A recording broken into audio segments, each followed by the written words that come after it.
Movie minded YouTube channel में आपका स्वागत है। और आज हम एक्सप्लेन करने जा रहे हैं स्लीपी हॉलो, जो 1999 में आई एक सुपर नेचुरल हॉरर मूवी है जिसको डायरेक्ट किया है टिम बर्टन ने। IMDb पे इसकी रेटिंग है 7.3 आउट ऑफ 10 और रोटेन टोमेटो पे है 70%। अगर आप इस चैनल पे नए हैं तो सब्सक्राइब का बटन दबाना ना भूलें ताकि नोटिफिकेशन आपको सबसे पहले मिले। तो चलिए शुरू करते हैं। मूवी के स्टार्टिंग सीन में हमें दिखाया जाता है कि कोई आदमी एक वसीयत पर साइन करके वेन गैरेट की मोहर लगाता है और एक बग्गी के अंदर बैठ के कहीं जा रहा होता और उसका बग्गी उसका बेटा चला रहा होता। वो जिस रास्ते से जा रहा था वो रास्ता खेतों के बीच से होके जाता है और काफी सुनसान रास्ता था। वो रात का समय होता और उस आदमी का नाम पीटर वैन गैरेट है। उसे बग्गी के अंदर से ऐसा लगता है कि कोई घुड़सवार उसके बग्गी से गुजर रहा है और जब वो खिड़की से झांक के देखता है तो उसके बेटे का सर ही नहीं होता, सिर्फ उसका धड़ होता है। और फिर वो बग्गी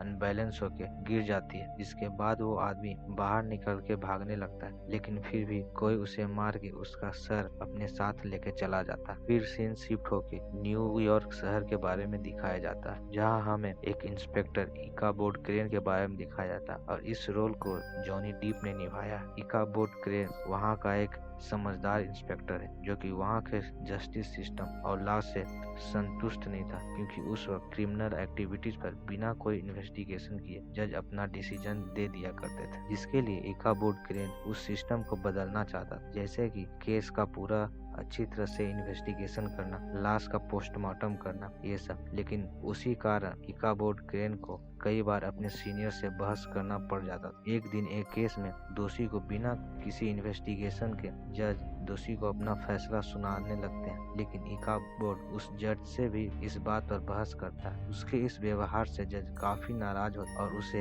एक मर्डर मिस्ट्री को सॉल्व करने के लिए बोलते हैं, जो कि पास ही के गांव स्लीपी हॉलो में हुआ था, और उसे वहां जाने का ऑर्डर देते हैं जहां 3 लोगों की हत्या की गई। उसके बाद इकाबोर्ड स्लीपी हॉलो जाने के लिए रवाना होता है। रास्ते में वो उस केस के बारे में पढ़ता है जिससे उसे पता चलता है कि उन तीनों लोगों की गला काट के हत्या कर दी गई, जिनमें से पहले आदमी एक बूढ़ा होता है जिसका नाम पीटर वेन गैरेट है और दूसरा उसका बेटा, तीसरी गांव की एक विडो जिसका नाम एमिली है। उन तीनों का सिर्फ धड़ ही मिला था और उन सभी का सर गायब। गांव पहुंचने के बाद इकाबोर्ड गांव के एक मशहूर बिजनेसमैन बेल्टस वैन टसल के यहाँ रुकता है। वहाँ 3 लोग रहते थे, बेल्टस, उसकी वाइफ मैरी और उसकी बेटी कैटरीना वैन टसल। जिसके बाद इकाबोर्ड उन तीनों कत्ल की जानकारी जानने के लिए उस गांव के 5 मुख्य लोगों से मिलता है, जिनमें से चर्च के प्रीस्ट होते हैं और दूसरा आदमी मजिस्ट्रेट सैमुअल फिलिप्स है और तीसरा नोटरी जेम्स हैंड्सब्रुक और चौथा है डॉक्टर थॉमस और पांचवा उस गांव का बिजनेसमैन बेल्टस वेंटस है। उन सभी से बातें करने पर वो इकाबोर्ड को बताते हैं कि उन तीनों हत्याओं के पीछे कोई इंसान नहीं बल्कि एक हेडलेस हॉर्समैन ने किया है, जो एक घोड़े पर सवार होकर आता है और उसका सिर ही नहीं है। लेकिन इकाबोर्ड उन सभी की बातों पर विश्वास नहीं करता। उसी दौरान बेल्टस इकाबोर्ड को उस हेडलेस हॉर्समैन की कहानी उसे सुनाते हैं। वो उसे बताते हैं कि वो एक हेसियन मर्सिनरी था जो अमेरिकी क्रांतिकारी युद्ध के दौरान अमेरिकन सैनिकों से लड़ता था। वो बहुत ही क्रूर और निर्दयी और खतरनाक भी। वो अपनी तलवार से लोगों का सर धड़ से अलग कर देता, लेकिन अमेरिकन सैनिकों ने एक दिन उसे पकड़ के उसकी ही तलवार से सर काट कर जान से मार देते और उसके शरीर को स्लीपी हॉलो के पास वाले जंगल में दफना देते हैं। और अब 20 साल बाद वो जाग गया है और गांव के लोगों को मारकर उसका सर अपने साथ ले जाता है। लेकिन इकाबोर्ड को इन सभी बातों पर भरोसा नहीं था। वो अपने तरीके से जांच पड़ताल करना चाहता था। उसके बाद इकाबोर्ड को एक और मर्डर के बारे में पता चलता है, जिसकी मौत पिछली रात को ही हुई थी। मरने वाले का नाम जोनाथन मेस्बेट था, जो रात को जाग करके गांव की निगरानी करता था, जिसकी सुबह में हेडलेस बॉडी मिली। जिसके बाद इकाबोर्ड उस डेड बॉडी के पास जाके अपने स्तर से इन्वेस्टिगेशन करता। फिर इकाबोर्ड को उसके फ्यूनरल के वक्त से पता चलता है कि अब तक 4 नहीं बल्कि 5 लोगों का कत्ल हुआ है, और ये बात उसे मजिस्ट्रेट सैमुअल ने बताई थी। जोनाथन मैस्बेथ के मरने के बाद उसका बेटा जूनियर जोनाथन मैस्बेथ इकाबोर्ड का सेक्रेटरी बन के उसकी इन्वेस्टिगेशन में मदद करने के लिए उसे कहता है, जिसपे इकाबोर्ड तैयार हो जाता है। मजिस्ट्रेट की दी हुई जानकारी से आगे इन्वेस्टिगेशन करने पर उसे पता चलता है कि विडो एमिली जो सबसे पहले मरी थी वो प्रेग्नेंट थी। तो उसके अनबॉर्न बेबी को मिलाकर 5 कत्ल हो जाते। उसके बाद इकाबोड की दोस्ती बेल्टस की बेटी कैटरीना से हो जाती है, जिससे उसे पता चलता है कि कैटरीना की असली माँ 2 साल पहले ही मर गई थी और अब मैरी वैन टसल उसकी सौतेली माँ है, जो उसकी अपनी माँ की नर्स थी। और वो ये भी बताती है कि पीटर वैन गैरेट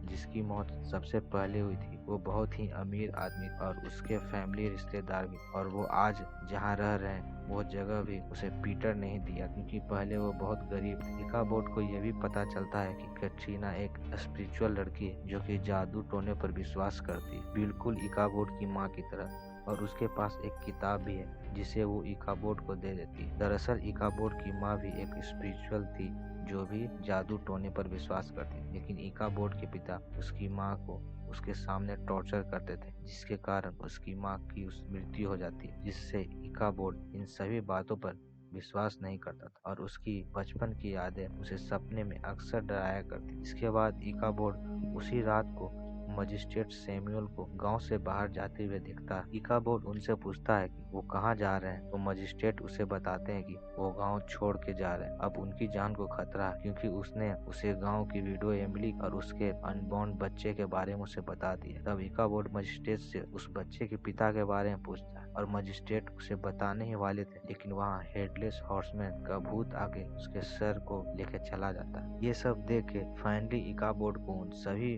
बातों पर भरोसा हो जाता है, लेकिन इन सब से डर के कारण वो बीमार पड़ जाता है, लेकिन फिर भी वो जल्दी से रिकवर हो जाता है और उस जंगल में जाना चाहता है जिसके लिए वो 2-4 साहसी लोगों को अपने साथ जंगल में ले जाना चाहता था, और कोई तैयार नहीं होता। अंत में इकाबोड और जूनियर जोनाथन उस जंगल में जाते हैं, जहाँ रास्ते में उसे एक छोटा सा घर मिलता है जिसके अंदर एक जादूगरनी थी, जो इकाबोड को बताती है कि उसे उस दिशा में जाना होगा जहाँ सूरज डूबता है और उस खूनी पेड़ के नीचे रुकना होगा जहाँ वो सोया हुआ है, यानी कि उस हेडलेस हॉर्समैन की लाश उसी पेड़ के आसपास गड़ी हुई है। जिसके बाद इकाबोड और जूनियर जोनाथन आगे रवाना होते हैं, जहाँ रास्ते में उसे कैटरीना मिलती। वो उसका पीछा करते करते आई थी क्योंकि वो उसे पसंद करती है और उसकी मदद करना चाहती है। आगे जाके उसे वही खूनी पेड़ दिखाई देता है जिसकी टहनी से खून निकल रहा है और उसी पेड़ के नीचे उसे मरे हुए लोगों का सर भी मिलता है। फिर वो उस हेडलेस हॉर्समैन की कब्र को खोलता है, जहाँ उसे दिखाई देता है कि उस हेडलेस हॉर्समैन का सर नहीं है, किसी ने उसके सिर को चुरा लिया था, इसलिए वो इतने सालों बाद लोगों का सर काट के अपना सर ढूंढ रहा है। वो ये भी समझ जाता है कि यह पेड़ एक दरवाजा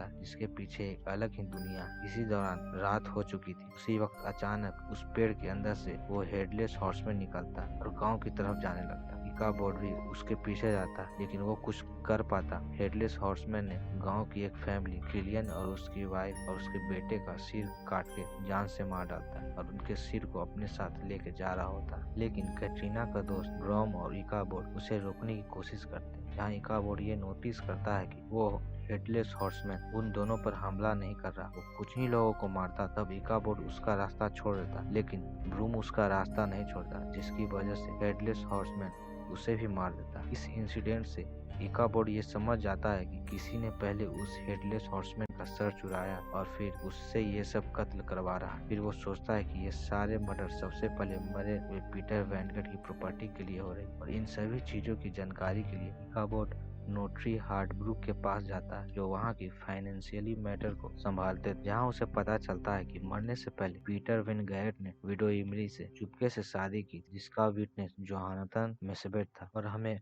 वो वसीयत भी मिलती है जो स्टार्टिंग सीन में हमें पीटर वेनगेट मरने से पहले ले जा रहा था, जिसमें उसने अपनी सारी प्रॉपर्टी उस विडो और उसके होने वाले बच्चों के नाम कर दी थी। फिर इकाबोड समझ जाता है कि सारे लोग जो मर चुके हैं वो या तो इस प्रॉपर्टी के हकदार थे और या तो इस सीक्रेट मैरिज के गवाह। और इकाबोड इस कंक्लूजन में पहुंचता है कि बेल्टस वैन टसल जो कि पीटर वैन गैरेट के रिश्तेदार और उनकी प्रॉपर्टी के असली हकदार थे, इसलिए बेल्टस ने सबसे पहले हेडलेस हॉर्समैन के सिर को चुरा कर उसे कंट्रोल करना शुरू कर दिया और उन सभी लोगों को मारना शुरू कर दिया जो उसके रास्ते में है। इसके बाद इकाबोर्ड अपने कमरे में जाता है जहाँ उसे कैटरीना पहले से मौजूद मिलती है। उसे पता चल गया था कि इकाबोर्ड उसके पिता पर शक कर रहे हैं और सबूत इकट्ठा कर रहा है। तो इकाबोर्ड के कमरे से वो सबूत को ले लेती है और जला के खत्म कर देती है, क्योंकि उसे यकीन था कि उसके पिता बेकसूर है। इकाबोर्ड और कैटरीना एक दूसरे को पसंद करते थे, लेकिन इसके कारण इकाबोर्ड और कैटरीना एक दूसरे से नाराज हो जाते। अगली सुबह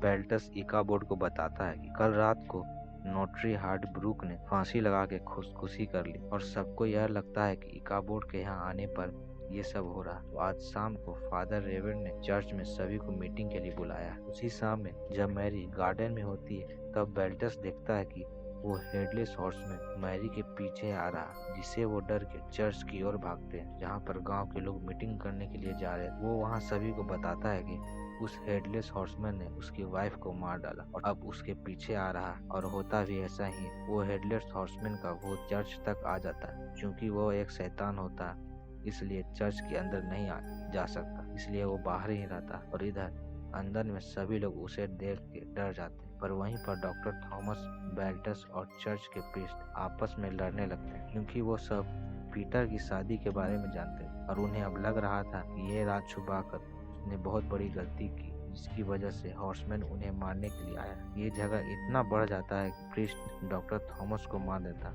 और बेल्टस प्रीस्ट को गोली मार देता। और तभी वो हॉर्समैन एक रस्सी की मदद से बेल्टस को बाहर खींच लेता और उसका सर काट के लेके चला जाता। अपने पिता को मरता देख के कैटरीना बेहोश हो जाती है और इकाबोर्ड को उसके हाथ में एक चौक दिखता, जिसे उसे चर्च के बीच में एक आई का निशान बनाया था और ऐसा ही सेम सिंबल उसने अपने कमरे में भी देखा था। तब इकाबोर्ड को लगता है कि कैटरीना ही वो कल्पिट जो हेडलेस हॉर्समैन से सारे खून करवा रही है, क्योंकि बेल्टस के मरने के बाद अब वही जायदाद की इकलौती वारिस है और वही बच गई है। क्योंकि इकाबोर्ड कैटरीना से प्यार करता था इसलिए वो सब कुछ भुला करके स्लीपी हॉलो को छोड़ के जाने लगा। और जाते वक्त वो बग्गी से देखता है कि मैरी यानी कि कैटरीना की सौतेली माँ की लाश को सब लोग ले जा रहे हैं। वो कैटरीना की दी हुई किताब को भी खोल के पढ़ना शुरू करता है। तो उसे पता चलता है कि वो आई का निशान अपने लोगों की जान बचाने के लिए यूज किया जाता है और वो सब कैटरीना सबको बचाने के लिए कर रही थी। तब इकाबोर्ड समझ जाता है कि कैटरीना ने ये सब नहीं किया, जिसके बाद वो बगी को वापस मोड़ के मैरी के लाश को देखने लगता है। तब वो जान जाता है कि ये लाश मैरी की नहीं। और इधर जब कैटरीना अकेली होती है तब मैरी उसके सामने आ जाती है और उसे बेहोश करके गांव के बाहर एक घर में लेके जाती है और उसे बताती है कि उसने ही ये सब किया। उसने अपने मरने की झूठी खबर फैलाई और अपनी जगह अपनी नौकरानी की लाश को छोड़ गई। वो उसे बताती है कि वो बहुत ही गरीब परिवार से थी। वो लोग वहीं रहते थे जहाँ वो अभी रह रही। मैरी के पिता पीटर वैन गैरेट के यहाँ काम करते थे। उसके पिता के मरने के बाद पीटर ने उन सभी को घर से निकाल दिया और वो घर बेल्टस की फैमिली को दे दिया। और गांव में किसी ने भी मैरी के परिवार की मदद नहीं की, क्योंकि उसकी माँ ब्लैक मैजिक किया करती थी। इसलिए उन्हें मजबूर होकर जंगल में रहना पड़ा और 1 साल बाद उसकी माँ की भी मौत हुई। फिर 1 दिन बाद हेडलेस हॉर्समैन को दफन करते हुए उसने देखा जब वह छोटी बच्ची थी और उसने डिसाइड किया कि वो सबसे बदला लेके उस जायदाद को हड़प लेगी। और उसने ही उसकी माँ को मार के उसकी जगह ले लिया और उसने हॉर्समैन का सिर को चुरा के उसे कंट्रोल करना शुरू कर दिया। उसे ब्लैक मैजिक करना शुरू कर दिया। जो कोई भी उसके रास्ते में आता उसे वो उस हॉर्समैन के जरिए मरवा देती थी। इसके बाद वो कैटरीना को मारने के लिए उस हॉर्समैन को बुलाती है, लेकिन तभी इकाबोर्ड वहां आ जाता और वो उस हॉर्समैन से बच के भागने लगता है। लेकिन अंत में वो उसी पेड़ के पास आके रुक जाते हैं और इकाबोर्ड और मैरी के झगड़े के बाद इकाबोर्ड के पास उस हॉर्समैन की खोपड़ी उसे मिल जाती है, जिसके बाद वो उसे उस हॉर्समैन को दे देता है, जिससे वो हॉर्समैन ब्लैक मैजिक से आजाद हो जाता है और वो मैरी को उसी पेड़ के अंदर से लेके चला जाता और अंत में इकाबोर्ड शादी करके कैटरीना को न्यूयॉर्क लेके चला जाता और मूवी यहीं पे खत्म हो जाती। तो दोस्तों, कैसी लगी आपको ये मूवी कमेंट में जरूर बताएं और आप कौन सी मूवी का एक्सप्लेनेशन चाहते हैं कमेंट में जरूर दें, ताकि आपकी पसंदीदा मूवी का एक्सप्लेनेशन जल्दी से जल्दी ला सके। अगर आप इस चैनल पे नए हैं तो सब्सक्राइब करना ना भूलें। Thank you.